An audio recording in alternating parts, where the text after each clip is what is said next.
Question number 23 states Snell's law of refraction of light. Write an expression to relate refractive index of a medium with speed to light in vacuum.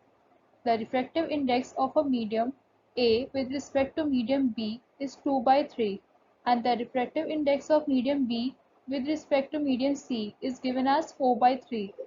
We have to find the refractive index of medium C with respect to medium A. First of all, Snell's law of refraction is the ratio of the sine of angle of incidence to the sine of angle of refraction, which is constant for a pair of media. Mathematically, it can be given as follows. When light travels from medium A to medium B, such as the I is the angle of incidence and R is the angle of refraction, then sine I upon sine R is equals to A and B, where A and B is the relative refractive index of medium B with respect to medium A.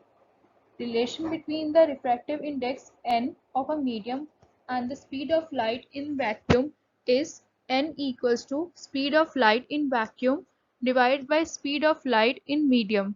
Given that refractive index of A with respect to B, which can be written or denoted as BNA equals to Na upon Nb equals to 2 by 3, which is equation first. Refractive index of B with respect to C equals to C and B, or we can say that Nb upon Nc equals to 4 by 3, equation 2. And we have to find refractive index of C with respect to A, which can be denoted as A and C equals to Nc upon Na, or we can say Nc upon Nb into Nb upon Na.